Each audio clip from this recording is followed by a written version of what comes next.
Start.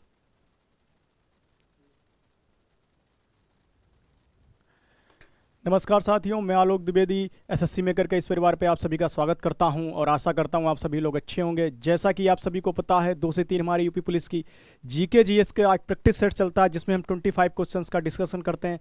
तो आज की क्लास भी बहुत शानदार होने वाली है जिसमें हम सभी एग्जाम ओरिएंटेड क्वेश्चंस करेंगे, प्रीवियस ईयर क्वेश्चंस करेंगे। बहुत शानदार क्लास है। जिन बच्चों के अंदर जीके जीएस का डर बैठा हुआ है, इस क्लास को जरूर ज्वाइन करें। 30 क्वेश्चन आपको इस क्लास से दिखाई मिलेंगे, क्योंकि आप जानते हैं यूपी पुलिस में कितने क्वेश्चन आते हैं, 38 क्वेश्चंस आते हैं। 30 क्वेश्चन आप इस क्लास से ही देखने को मिल जाएंगे। 100% जो बोलते हैं, मैं 100% तो नहीं बोलता, लेकिन हाँ 30 क्वेश्चन आपको इसी क्लास से मिलने वाले हैं। तो चलिए क्लास की शुरुआत करते हैं धमाकेदार तरीके से और शानदार तरीके से। चलिए सभी को good afternoon. Good afternoon. Class की शुरुआत करते हैं। पहला क्वेश्चन देखते हैं। हमारा पहला क्वेश्चन क्या कह रहा है? वर्ष 2011 की जनगणना के अनुसार, वर्ष 2011 की जनगणना के अनुसार निम्नलिखित राज्यों में से किस राज्य में स्त्री और पुरुष साक्षरता में सबसे अधिक अंतर है? मतलब डिफरेंस पूछा है, सबसे ज्यादा अंतर पुरुष और महिलाओं में जो लिटरेसी रेट का है वो किस राज्य में, मतलब महिलाएं और पुरुष, जैसे पुरुष बहुत ज़्यादा पढ़े लिखे हैं और महिलाएं उनके कंपैरिजन में बहुत ज़्यादा ही कम पढ़ी लिखी हैं, मतलब एक एवरेज नहीं बोल सकते उसको, ठीक है। तो इसका मतलब ये हुआ, और सच साक्षरता यहाँ पर शब्द यूज हुआ है, तो साक्षरता का मतलब भी पता होना चाहिए। ऐसे लोग 7 वर्ष जो 7 वर्ष के उम्र में पढ़ना और लिखना जान चुके हैं, ऐसे लोगों को जो पढ़ लिख सकते हैं, 7 वर्ष उनकी उम्र हो चुकी है, तो उन्हें साक्षर बोला जाता है, ठीक है। चलिए तो इस क्वेश्चन का आंसर दीजिए। वर्ष 2011 की जनगणना के अनुसार निम्नलिखित राज्यों में से किस राज्य में स्त्री और पुरुष की साक्षरता में सबसे अधिक अंतर है? तो ए ऑप्शन है हमारा राजस्थान, बी ऑप्शन है केरल, सी ऑप्शन है उत्तर प्रदेश, डी ऑप्शन है मध्य प्रदेश। चलिए इसका आंसर जानते हैं क्वेश्चन नंबर 1 का। इसका जो आंसर है दोस्तों, इसका आंसर है A option, Rajasthan is correct. Rajasthan में सबसे कम जो अंतर है, सबसे ज्यादा अंतर है महिला और पुरुष। यहां पुरुष की जो साक्षरता है वो 79.2 है। लिटरेसी रेट जो है, साक्षरता दर पुरुष, यहां पर लिख लेंगे, साक्षरता दर जो पुरुष की है वो 79.2 है। कहां? राजस्थान में। अब महिलाओं की देखना, महिलाओं की कितनी है? महिलाओं की अगर बात करेंगे, महिलाएं 52% महिलाओं की है। कितनी है? महिलाओं की साक्षरता है 52.14 समथिंग महिलाओं की साक्षरता है, ठीक है।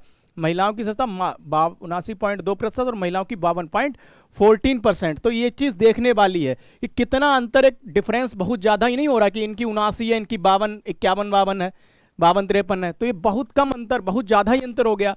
तो सबसे ज्यादा अंतर वाला राज्य कौन सा हो गया? राजस्थान। सबसे कम साक्षरता हमारे देश में किस राज्य की है? सबसे कम साक्षरता अगर पूछा जाए, सबसे कम साक्षरता किस राज्य की है? तो बिहार की है। सबसे कम साक्षरता बिहार की है, जो कि काफी इंपॉर्टेंट है। सबसे कम साक्षरता किस राज्य की है? बिहार की है सबसे कम साक्षरता, जो कि काफी इंपॉर्टेंट है, ठीक है। सबसे कम कहां की है? बिहार की है। अगर आपसे पूछे सबसे ज्यादा साक्षरता हमारे देश में किस राज्य की है, किस राज्य की? 94% समथिंग है।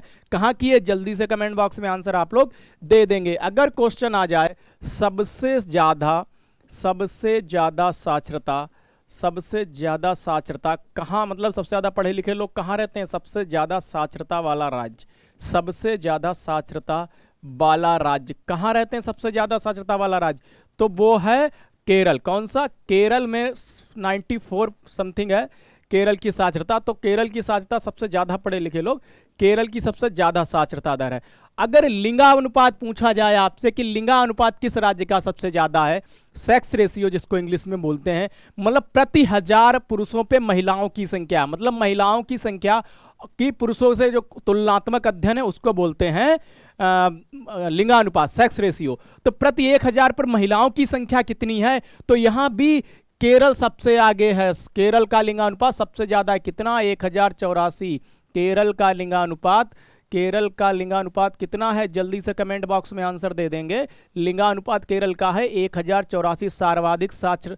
सर्वाधिक लिंगानुपात वाला राज्य। सबसे कम कहां लिंगानुपात है? जल्दी से बताएंगे। सबसे कम लिंगानुपात की अगर आप पूछेंगे तो हरियाणा। सबसे कम लिंगानुपात किसका है? जल्दी से कमेंट बॉक्स में लिखेंगे। अगर आप हमसे पूछेंगे सबसे कम लिंगानुपात वाली स्टेट, जल्दी से। सबसे कम लिंगानुपात वाली स्टेट है हरियाणा, जो कि काफी इंपॉर्टेंट है। ये क्वेश्चन आपके एग्जाम्स में पूछे जा सकते हैं। हरियाणा में सबसे कम लिंगानुपात है, ठीक है। चलते हैं नेक्स्ट क्वेश्चन की ओर। नेक्स्ट क्वेश्चन हमारा क्या कह रहा है, नेक्स्ट क्वेश्चन हमारा क्या कह रहा है, ठीक है। चलते हैं क्वेश्चन नंबर 2 की ओर। 2, आंध्र प्रदेश का अनंतपुर जिला किस धातु के लिए प्रसिद्ध है? जल्दी से बताएंगे किस धातु के लिए, मतलब किस धातु के लिए अनंतपुर राज्य, किस आंध्र प्रदेश जो राज्य है वहाँ एक अनंतपुर जिला है, तो किस धातु के खनन के लिए वो प्रसिद्ध है? राजगीरा जिले में के अंतर्गत आता है। तो ए ऑप्शन है हमारा तांबा, बी ऑप्शन है हमारा जस्ता, सी ऑप्शन है हमारा अभ्रक और डी ऑप्शन हमारा स्वर्ण है। जल्दी से कमेंट बॉक्स में क्वेश्चन नंबर 2 का आंसर दे दीजिए। चलिए जानते हैं क्वेश्चन नंबर 2 का आंसर। आंध्र प्रदेश में जो अनंतपुर जिला है वो स्वर्ण, गोल्ड, स्वर्ण के खनन के लिए प्रसिद्ध है। स्वर्ण के खनन के लिए सबसे ज्यादा, सबसे अधिक प्रसिद्ध है। किसके लिए? स्वर्ण। इसका आंसर होगा सोना। स्वर्ण मतलब सोना। स्वर्ण के लिए खनन, स्वर्ण के लिए, स्वर्ण के खनन के लिए यहां पर लिखेंगे स्वर्ण के खनन के लिए, स्वर्ण के खनन के लिए सबसे ज्यादा प्रसिद्ध है आंध्र प्रदेश में जो अनंतपुर जिला है, वहां से स्वर्ण के खनन के लिए सबसे ज्यादा प्रसिद्ध है। कौन सा? अनंतपुर जिला, ठीक है। अनंतपुर जिला स्वर्ण के खनन के लिए, ठीक है। बाकी सबसे अधिक सोना भारत को कहां से प्राप्त होता है, किस राज्य से प्राप्त होता है? कर्नाटक की, लिखेंगे कर्नाटक की, कर्नाटक की कोलार, कर्नाटक की कोलार और, कर्नाटक की कोलार और हट्टी की खानों से। कहां? कर्नाटक की कोलार और हट्टी की खानों से, हट्टी यहां पर लिखेंगे हट्टी की खानों से सबसे अधिक सोना प्राप्त होता है। सबसे अधिक सोना प्राप्त होता है, जो कि काफी इंपॉर्टेंट है। सबसे अधिक सोना प्राप्त होता है, ठीक है। कहां? कर्नाटक की सबसे अधिक सोना प्राप्त होता है, जो कि काफी इंपॉर्टेंट है, ठीक है। सोना प्राप्त होता है, आपके एग्जाम से पूछा जा सकता है। सबसे अधिक सोना कहां की खानों से प्राप्त होता है? कर्नाटक की कोलार और हट्टी की खानों से प्राप्त होता है, ठीक है। अब कुछ लौह अयस्क क्षेत्र है, मैं आपसे पूछूंगा यहां पर अगर हम लौह अयस्क की बात करें तो कुछ लौह अयस्क क्षेत्र हैं, जैसे यहां पर लिखेंगे लौह अयस्क क्षेत्र, लौह अयस्क क्षेत्र। और वो कहां से कहां कौन से हैं, जल्दी से बताएंगे। बादाम पहाड़ी कहां है? जल्दी से कमेंट बॉक्स में लिख देंगे बादाम पहाड़ी कहां है, जल्दी से। उड़ीसा में स्थित है बादाम पहाड़ी। किसके लिए प्रसिद्ध है? लौह अयस्क के लिए। बादाम पहाड़ी उड़ीसा में है, ठीक है। काफी इंपॉर्टेंट है। अगर आप हमसे पूछेंगे कुद्रेमुख कहाँ है, कुद्रेमुख भी लौह अयस्क के लिए फेमस है। कुद्रेमुख जो है वो कर्नाटक में है। कहाँ है? कर्नाटक में स्थित है कुद्रेमुख। कहाँ स्थित है? कर्नाटक। ये भी काफी इंपॉर्टेंट है। कहाँ स्थित है? कर्नाटक में कुद्रेमुख स्थित है। ये सारे। नोआमुंडी कहाँ स्थित है? जल्दी से बताएंगे। नोआमुंडी, नोआमुंडी कहाँ स्थित है? झारखंड। नोआमुंडी झारखंड में स्थित है, जो कि काफी इंपॉर्टेंट है, ठीक है। अगर आप हमसे पूछेंगे दल्ली राजहरा, जल्दी से बताएंगे। दल्ली राजहरा छत्तीसगढ़ में लौह अयस्क के लिए फेमस है। दल्ली राजहरा छत्तीसगढ़ में स्थित है, जो कि लौह अयस्क के लिए काफी फेमस है। कहाँ? दल्ली राजहरा छत्तीसगढ़ में। ये सारे लौह अयस्क के क्षेत्र हैं, ठीक है। छत्तीसगढ़, ठीक है। काफी इंपॉर्टेंट है। चलते हैं नेक्स्ट क्वेश्चन की ओर। हमारा नेक्स्ट क्वेश्चन नंबर 3 क्या कह रहा है उसको देखेंगे। Very good. क्वेश्चन नंबर 3 हमारा क्या कह रहा है उसको देखेंगे। 3 नंबर, भारत की सबसे लंबी झील कौन सी है? जल्दी से कमेंट बॉक्स में दे देंगे क्वेश्चन नंबर 3 का आंसर। भारत की सबसे लंबी झील कौन सी है? ए ऑप्शन है पेंगोंग लेक, बी ऑप्शन है पुलिकट झील, लेक मतलब झील, कोलेरू झील या फिर बेम्बनाथ झील। Which is the longest lake in India? चलिए इसका आंसर जानते हैं क्वेश्चन नंबर 3 का। भारत की जो सबसे लंबी झील है वो है बेम्बनाथ झील। D option is correct. कौन सी? बेम्बनाथ झील। कहाँ स्थित है? इसे पुनमदा झील भी कहा जाता है। पुनमदा झील भी इसे कहा जाता है। ये काफी इंपॉर्टेंट है, लिख लेंगे। किस झील को पुनमदा झील कहा जाता है? यहाँ कयाल पाए जाते हैं, ये भी लिखेंगे। यहाँ कयाल पाए जाते हैं, ये भी इंपॉर्टेंट है। कयाल पाए जाते हैं कहाँ? केरल की बेम्बनाथ झील में सबसे लंबी झील है, ठीक है। कयाल पाए, एक सेकंड, कयाल पाए जाते हैं, जो कि काफी इंपॉर्टेंट है। बेम्बनाथ झील सबसे लंबी झील है। कहाँ स्थित है? राज्य पूछ सकता है। बेम्बनाथ झील केरल में स्थित है, ठीक है। कोलेरू झील कहाँ स्थित है? जल्दी से कमेंट बॉक्स में लिख देंगे। कोलेरू झील आंध्र प्रदेश में स्थित है। कहाँ? आंध्र प्रदेश। ये दोनों आंध्र प्रदेश, ठीक है। यहां पर लिख देंगे पुलिकट और केरल, ये आंध्र प्रदेश में स्थित है। पेंगोंग, जल्दी से बताएंगे। पूर्वी लद्दाख में है पेंगोंग। कहाँ? पूर्वी लद्दाख। पेंगोंग लेक कहाँ स्थित है? पूर्वी लद्दाख, यहाँ पर लद्दाख लिख लेंगे। काफी इंपॉर्टेंट है ये लेक, झील जो है काफी इंपॉर्टेंट है आपके एग्जाम के लिए, ठीक है। लोनार झील कहाँ स्थित है? जल्दी से बताएंगे। अगर आप हमसे पूछेंगे लोनार झील कहाँ स्थित है, जल्दी से कमेंट बॉक्स में लिख देंगे। महाराष्ट्र में स्थित है। कहाँ? महाराष्ट्र में स्थित है लोनार लेक, जल्दी से, ठीक है। चिल्का झील कहाँ स्थित है? जल्दी से कमेंट बॉक्स में लिखेंगे। चिल्का झील कहाँ स्थित है? जल्दी से बताएंगे। चिल्का झील स्थित है ओडिशा में स्थित है। चलते हैं नेक्स्ट क्वेश्चन की ओर। नेक्स्ट क्वेश्चन हमारा क्या कह रहा है उसको देखते हैं। क्वेश्चन नंबर 4 हमारा क्या कह रहा है? अलकनंदा, क्वेश्चन जरूर पढ़ेंगे ध्यान से। अलकनंदा और भागीरथी नदियों का संगम स्थल कहां है? जल्दी से बताएंगे। ए ऑप्शन है रुद्रप्रयाग, बी ऑप्शन है देवप्रयाग, सी ऑप्शन है हरिद्वार और डी ऑप्शन है केदारनाथ। चलिए इसका आंसर जानते हैं क्वेश्चन नंबर 4 का, कि जो अलकनंदा भागीरथी गंगोत्री ग्लेशियर से आती है। कहां से? भागीरथी आती है गंगोत्री से। भागीरथी से आती है कहां से? गंगोत्री से आती है भागीरथी, जो कि काफी इंपॉर्टेंट है। भागीरथी कहां से आती है? एक सेकेंड, क्या लिख रहे हैं हम? भागीरथी आती है गंगोत्री ग्लेशियर से, ठीक है। गंगोत्री जब देवप्रयाग में, यहां पर लिखेंगे इसका आंसर होगा बी ऑप्शन देवप्रयाग होगा। भागीरथी और अलकनंदा ये दोनों कहां पर मिलती हैं? एक सेकेंड, भागीरथी और यहां पर लिखेंगे अलकनंदा, ठीक है। अलकनंदा ये दोनों कहां पर मिलती हैं? जल्दी से कमेंट बॉक्स में लिखेंगे। अलकनंदा सतोपंथ हिमानी, ठीक है, सतोपंथ हिमानी, ठीक है। जो यहां पर अलकनंदा मिलती है भागीरथी से देवप्रयाग में। कहां? देवप्रयाग में मिलती है, काफी इंपॉर्टेंट है। और यहीं से इसका नाम गंगा पड़ता है। भागीरथी और अलकनंदा ये दोनों देवप्रयाग में जब मिल जाती हैं, यहीं से इसका नाम पड़ता है। देवप्रयाग में मिल जाती हैं, वहीं से भागीरथी का नाम पड़ता है गंगा नदी, जिसको हम बोलते हैं, ठीक है। देवप्रयाग से पहले इसका नाम भागीरथी होता है। चलते हैं बाकी रुद्रप्रयाग में कौन कौन सी नदियों का संगम है? मंदाकिनी, चोराबारी कहां से आती है? चोराबारी कहां है?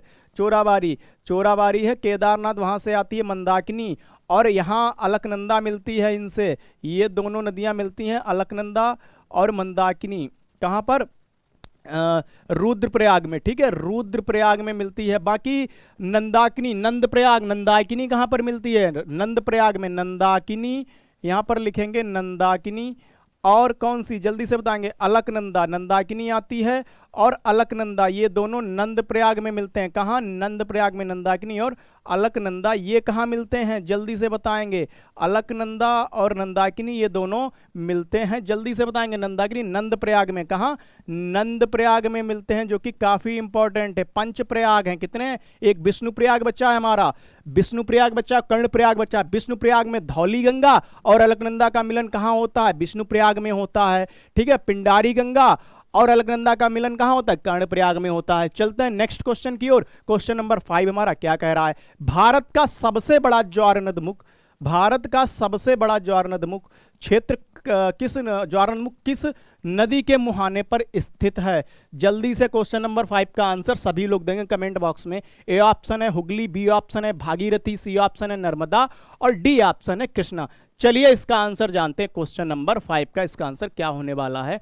इसका आंसर है Narmada, C option is correct. Narmada है ज्वारनदमुख, सबसे बड़ा जो है वो सबसे बड़ा जो स्थित है वो नर्मदा नदी पर स्थित। नर्मदा नदी का उद्गम स्थल कहाँ से है? अमरकंटक की पहाड़ियों से। कहाँ?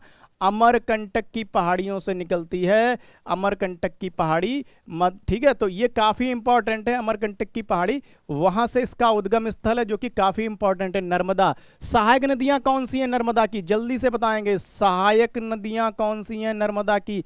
ट्रिब्यूटरीज भी पूछ लेता है। 2 याद कर लो, तवा, शेर लिख लो, एक शेर, जवाई, सुकरी, ये सभी किसकी सहायक नदियां हैं? ये सहायक नदियां हैं किसकी? नर्मदा की। चलते हैं नेक्स्ट क्वेश्चन की ओर। नेक्स्ट क्वेश्चन हमारा क्या कह रहा है? जल्दी से। धुआंधार जलप्रपात कहां स्थित है? धुआंधार जलप्रपात भेड़ाघाट। कहां? नर्मदा नदी। धुआंधार जलप्रपात ये भी लिख लेंगे। धुआंधार जलप्रपात नर्मदा नदी। ये सारी चीजें आपके एग्जाम के लिए काफी इंपॉर्टेंट है, ठीक है, काफी बेनिफिशियल हैं। चलते हैं next question. Next question number हमारा 6 है, वो क्या कह रहा है देखते हैं।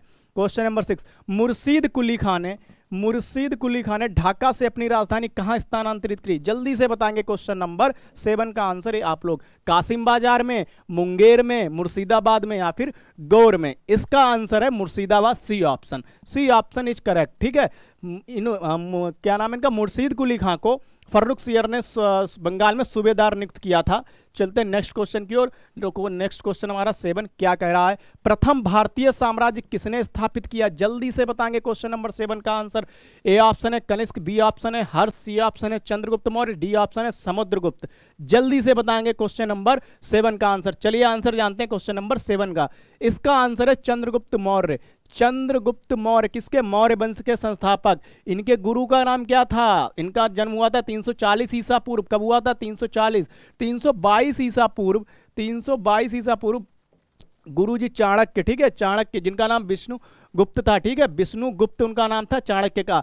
तो क्या हुआ? इन्होंने उनकी सहायता से घनानंद को पराजित किया। घनानंद नंद किस वंश का था? जल्दी से बताएंगे। महापद से महापदनंद उसके संस्थापक थे, उस वंश के, नंद वंश के। ठीक है, नंद डायनेस्टी, महापदनंद उसके संस्थापक थे। तो घनानंद को पराजित किया इन्होंने। भारत का नेपोलियन किसे बोलते हैं? समुद्रगुप्त को भारत का नेपोलियन कहा जाता है। भारत का नेपोलियन समुद्रगुप्त को कहा जाता है। ठीक है, किसे कहा जाता है? समुद्रगुप्त को। ठीक है, चलते हैं next question. Next question, Prayag प्रशस्ति किसके विजय के अभियान का उल्लेख बताती है? समुद्रगुप्त की। ठीक है, प्रयाग प्रशस्ति। क्वेश्चन नंबर, हर्ष शिलादित्य किसे कहा गया है? हर्ष को शिलादित्य कहा गया है। ठीक है, हर्ष को शिलादित्य कहा गया। चलते हैं नेक्स्ट क्वेश्चन हमारा क्या कह रहा है? संविधान सभा द्वारा स्थापित मूल अधिकारों और अल्पसंख्यकों हेतु सलाहकार समिति के अध्यक्ष कौन थे? जल्दी से कमेंट बॉक्स में क्वेश्चन नंबर 8 का आंसर आप लोग दे दीजिए। ए ऑप्शन है पंडित नेहरू, बी ऑप्शन है सरदार पटेल, सी ऑप्शन है BN राव, डी ऑप्शन है अंबेडकर।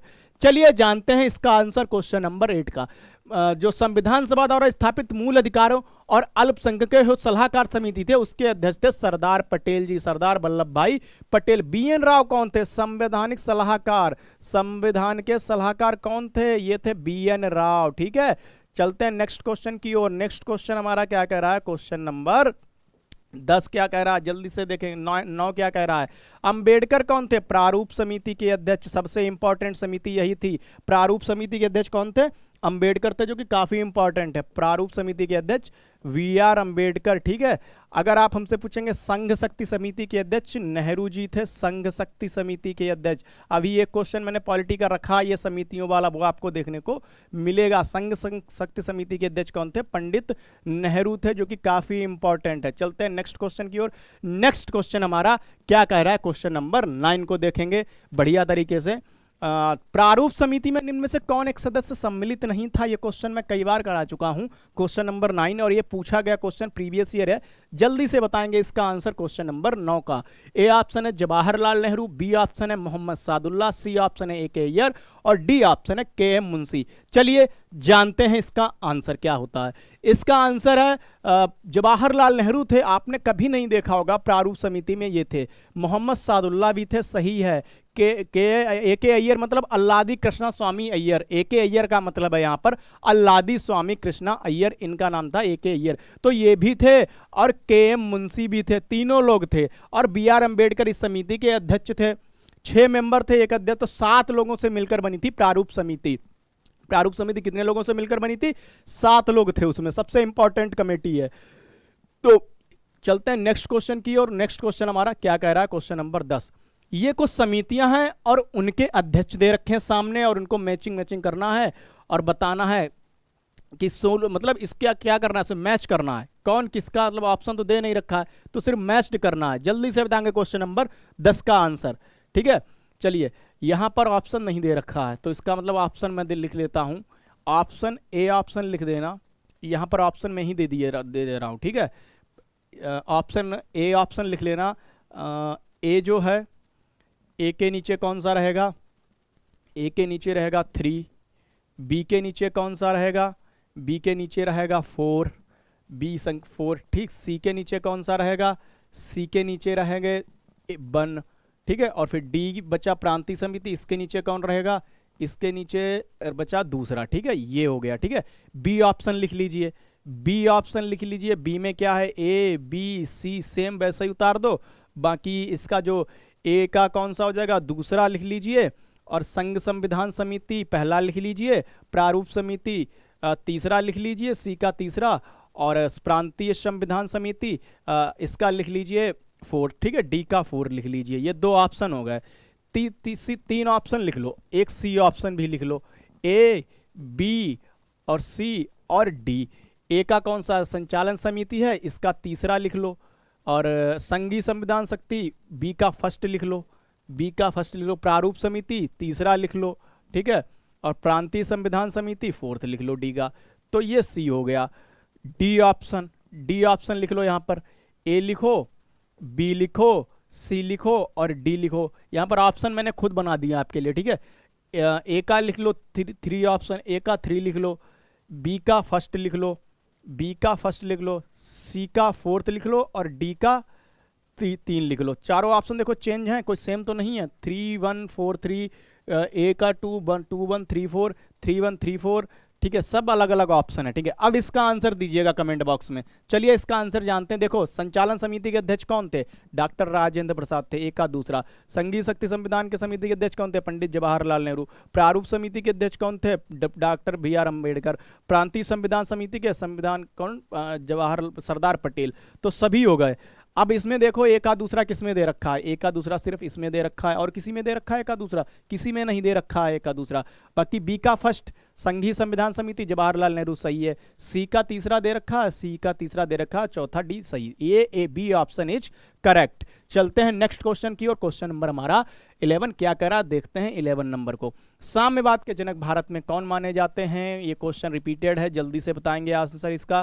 प्रीवियस ईयर है इसीलिए बार इसको मैंने कराया है। BN राव हैं, MN रॉय हैं, जवाहरलाल नेहरू या फिर BR अम्बेडकर हैं। चलते हैं इसका आंसर जानते हैं। इसका आंसर है MN रॉय, बी ऑप्शन। संविधान सभा की सब विचार के निर्माण सबसे पहले इन्हीं के मन में आया था। चलते हैं नेक्स्ट क्वेश्चन देखते हैं। क्वेश्चन नंबर 12 हमारा क्या कह रहा है, सोनपुर पशु मेला हर साल भारत के निम्नलिखित में से किस राज्य में आयोजित होने वाला एक सांस्कृतिक कार्यक्रम है। जल्दी से क्वेश्चन नंबर 12 का आंसर देंगे आप सभी लोग। चलिए क्वेश्चन नंबर 12 का आंसर जानते हैं क्या होने वाला है। इसका ए ऑप्शन है असम, बी ऑप्शन है बिहार, सी ऑप्शन है सिक्किम, डी ऑप्शन है उड़ीसा। चलिए इसका आंसर है बिहार। सोनपुर मेला जो है ये एशिया का सबसे बड़ा पशु मेला है। एशिया का सबसे बड़ा पशु मेला सोनपुर मेला है, जो कि काफ़ी इम्पॉर्टेंट है, बिहार का है। एशिया का सबसे बड़ा पशु मेला जो है सोनपुर मेला है, काफ़ी इम्पॉर्टेंट है, इसको ध्यान रखेंगे, ठीक है। तो बी ऑप्शन बिहार का। चलते हैं next question. Next question number हमारा 13 क्या कह रहा है उसको देखेंगे जल्दी से।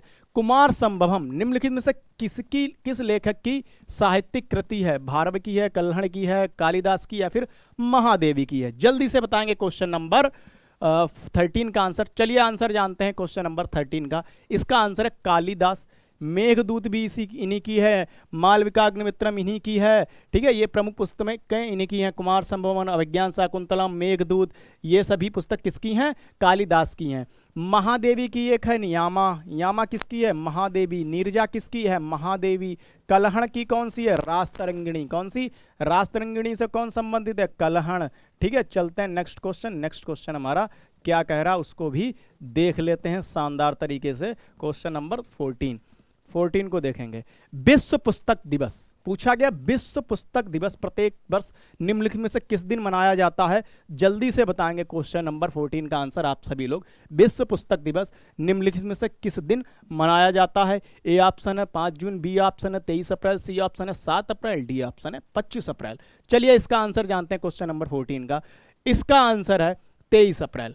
23 अप्रैल इस करेक्ट आंसर। 2 फरवरी को मनाते हैं वेटलैंड आर्द्रता दिवस, और 28 फरवरी को क्या मनाते हैं, विज्ञान दिवस, ठीक है। विज्ञान दिवस मनाते हैं 28 फरवरी को। 16 सितंबर को कौन सा, ओजोन संरक्षण दिवस। 16 को 22 मार्च जल संरक्षण दिवस, और 22 अप्रैल पृथ्वी दिवस। ये सारे डेज में 11 जुलाई जनसंख्या दिवस, 11 जुलाई 8 अक्टूबर वायुसेना दिवस, 4 दिसंबर नौसेना दिवस। ये सारी चीजें मैं करा चुका हूं, जो इंपॉर्टेंट डेज है मैं करा चुका हूं क्लास में। चलते हैं नेक्स्ट क्वेश्चन की ओर। नेक्स्ट क्वेश्चन हमारा क्या कह रहा है, क्वेश्चन नंबर 15 देखेंगे। ग्रेट बैरियर निम्नलिखित में से किस देश के तट पर स्थित है। जल्दी से क्वेश्चन नंबर 15 का आंसर बताएंगे आप सभी लोग। ग्रेट बैरियर रीफ किसमें, इंडोनेशिया में स्थित है, दक्षिण अफ्रीका या फिर ऑस्ट्रेलिया या फिर फिलीपींस। जल्दी से बताएंगे। पानी का बगीचा, इसका आंसर है ऑस्ट्रेलिया। ऑस्ट्रेलिया की राजधानी कौन सी है? कैनबरा ऑस्ट्रेलिया की राजधानी है। ठीक है, चलते हैं नेक्स्ट क्वेश्चन की ओर। नेक्स्ट क्वेश्चन हमारा क्या कह रहा है? Next question, Indonesia, Jakarta, Philippines, Manila और पिटोरिया, केपटाउन, ब्लू फाउंटेन दक्षिण अफ्रीका की राजधानी। चलते हैं नेक्स्ट क्वेश्चन की ओर। नेक्स्ट क्वेश्चन नंबर हमारा 16 है, उसको देखेंगे। निम्नलिखित में से कौन 1946 में संविधान सभा के अध्यक्ष थे? जल्दी से क्वेश्चन नंबर 16 का आंसर आप सभी लोग देंगे। कौन संविधान सभा के अध्यक्ष थे? जल्दी से। ए ऑप्शन है जवाहरलाल नेहरू, बी ऑप्शन है सरदार वल्लभ भाई पटेल, सी ऑप्शन है डॉक्टर बी आर अम्बेडकर और डी ऑप्शन हमारा है डॉक्टर राजेंद्र प्रसाद। चलिए इसका आंसर जानते हैं क्वेश्चन नंबर 16 का। संविधान सभा के अध्यक्ष कौन थे? डॉक्टर राजेंद्र प्रसाद थे। ये प्रारूप समिति के अध्यक्ष थे, प्रारूप प्रांतीय समिति के अध्यक्ष थे और ये संघ शक्ति समिति के अध्यक्ष थे। ठीक है, ये किसके थे? प्रारूप समिति के अध्यक्ष। लिख लेंगे तो और भी ज्यादा बेहतर रहेगा। प्रारूप समिति के अध्यक्ष थे। ठीक है, प्रारूप समिति के अध्यक्ष। अगर आप हमसे पूछेंगे सरदार वल्लभ भाई, प्रांतीय संविधान समिति के अध्यक्ष कौन थे? सरदार वल्लभ भाई। ठीक है, ये सारी चीजें आपको अपनी कॉपी पे नोट करनी चाहिए, नोट साथ साथ तैयार करते चले जाना चाहिए। फिर जवाहरलाल नेहरू संघ संविधान शक्ति समिति के अध्यक्ष थे। किसके? संघ संविधान शक्ति समिति के। संघ संविधान शक्ति समिति के कौन अध्यक्ष थे? डॉक्टर जवाहरलाल नेहरू। और संविधान सभा के अस्थायी अध्यक्ष कौन थे? जल्दी से कमेंट बॉक्स में बताएंगे। संविधान सभा के अस्थायी अध्यक्ष, संविधान सभा के अस्थायी अध्यक्ष कौन थे? जल्दी से कमेंट बॉक्स में आंसर देंगे। संविधान सभा के अस्थायी अध्यक्ष कौन थे? जल्दी से बताएंगे कौन थे? डॉक्टर सच्चिदानंद सिन्हा। कौन थे? डॉक्टर सच्चिदानंद सिन्हा संविधान सभा के अस्थायी अध्यक्ष थे। काफी इंपॉर्टेंट है। चलते हैं नेक्स्ट क्वेश्चन की ओर। नेक्स्ट क्वेश्चन हमारी क्लास का देखें क्या कह रहा है। क्वेश्चन नंबर 17 को देखेंगे। 17, बैलाडीला की पहाड़ियां बैल के कुबड़ की तरह दिखती हैं। पहाड़ियों की यह श्रृंखला भारत के निम्नलिखित में से किस राज्य में स्थित है? तमिलनाडु में स्थित है, छत्तीसगढ़ में स्थित है, केरल में स्थित है या फिर कर्नाटक में स्थित है? क्वेश्चन नंबर 17 की देखो, मैं तमिलनाडु की भी करवा चुका हूं, केरल में भी जो है वो करा चुका हूं, कर्नाटक की भी करा चुका हूं। इसका आंसर बता दीजिए। चलिए इसका आंसर जानते हैं। छत्तीसगढ़ में स्थित है। साइलेंट वैली कहाँ स्थित है? साइलेंट वैली केरल में स्थित है, जो कि काफी इंपॉर्टेंट है। बाबा बूंदन की पहाड़ियां कहाँ स्थित है? कर्नाटक में। जवादी, सेबरा, पंचमलाई, सिरुमलाई कहाँ स्थित है? तमिलनाडु में स्थित है। नल्लामलाई, नगारी, पालकोंडा, बेलीकोंडा ये कहाँ स्थित है? ये आंध्र प्रदेश में स्थित है। चलते हैं नेक्स्ट क्वेश्चन। नेक्स्ट क्वेश्चन हमारा क्या कह रहा है? नेक्स्ट क्वेश्चन नंबर 18 हम देखेंगे उसको। निम्नलिखित में से कौन सी भारत के पूर्वी तट पर स्थित खारे पानी की सबसे बड़ी लैगून झील है? जल्दी से बताएंगे क्वेश्चन नंबर 18 का आंसर आप सभी लोग। ए ऑप्शन है पंचभद्रा साल्ट लेक, कोल्लेरू झील, लोनार क्रेटर झील या फिर चिल्का झील। जल्दी से बताएंगे क्वेश्चन नंबर 18 का आंसर। चलिए आंसर जानते हैं इसका। इसका आंसर है चिल्का झील लिखा हुआ। चिल्का झील, D option is correct. Chilka झील कहाँ स्थित है? उड़ीसा में स्थित है। कहाँ? उड़ीसा में। सबसे बड़ी खारे पानी की तटीय झील कौन सी है? उड़ीसा झील है, चिल्का झील है। ठीक है, चिल्का झील। बाकी सबसे बड़ी, विश्व की सबसे बड़ी फ्रेश वाटर की झील, सबसे बड़ी मीठे पानी की झील सुपीरियर झील। ठीक है, सबसे बड़ी फ्रेश वाटर की झील सुपीरियर। भारत में सबसे बड़ी मीठे पानी की झील बुलर झील। सबसे डल झील कहाँ स्थित है? जल्दी से बताएंगे। डल झील कहाँ? श्रीनगर, तीन और पहाड़ियों से घिरी हुई है डल झील, कश्मीर में ही। ठीक है, अगर आप हमसे पूछेंगे पेंगोंग झील में बता चुका हूं, लद्दाख में स्थित है पेंगोंग झील। लोनार झील कहाँ स्थित है? महाराष्ट्र में स्थित है। ठीक है, डिंडवाना झील राजस्थान में, सांभर झील राजस्थान में। चलते हैं नेक्स्ट क्वेश्चन हमारा क्लास का क्या कह रहा है। क्वेश्चन नंबर 19 देखेंगे। मथुरा निम्नलिखित में से किसकी जन्मस्थली है? जल्दी से बताएंगे मथुरा निम्नलिखित में से किसकी जन्मस्थली है, जिसे ब्रजभूमि के नाम से भी जाना जाता है? भगवान कृष्ण की है, भगवान शिव की है, भगवान गणेश की है या फिर भगवान राम की है? जल्दी से बताएंगे क्वेश्चन नंबर 19 का आंसर आप सभी लोग। चलिए आंसर जानते हैं क्वेश्चन नंबर 19 का। इसका आंसर है भगवान Krishna. A option is correct. किसकी है? भगवान। ये तो सभी को पता होना चाहिए। भगवान राम अयोध्या और मंदिर किस शैली में बना है? नागर शैली में बना है। ठीक है, चलते हैं next question number 20। Last question है हमारी क्लास का। निवेश मित्र मोबाइल, ये सभी जो है यूपी पुलिस के प्रीवियस क्वेश्चन है, जो भी 17-18 फरवरी को हुआ था। नहीं, ये 17-18 फरवरी को जो हुआ था वही है, जो 2024 में 17 फरवरी को हुआ था, उसी पेपर का है ये क्वेश्चन। निवेश मित्र मोबाइल एप्लीकेशन भारत के निम्नलिखित में से किस राज्य की है? पहले तेलंगाना की है, उत्तर प्रदेश की है, गुजरात की है या फिर असम की है? क्वेश्चन नंबर 20 का आंसर। चलिए इसका आंसर जानते हैं 20 का। इसका आंसर है उत्तर प्रदेश है। B option is correct. यहाँ के मुख्यमंत्री कौन है? योगी आदित्यनाथ यहाँ के मुख्यमंत्री हैं। चलिए आज की क्लास यहीं तक रखते हैं, कल की क्लास में मिलेंगे धमाकेदार शानदार तरीके से, और ऐसे ही हम क्वेश्चंस का डेली एनालिसिस करेंगे। और ये क्वेश्चन सारे आपके लिए जो यूपी पुलिस की बच्चे तैयारी कर रहे हैं उनके लिए काफ़ी इंपॉर्टेंट है। चलिए सभी को जय श्री राम, हर हर महादेव। मिलते हैं कल की क्लास में।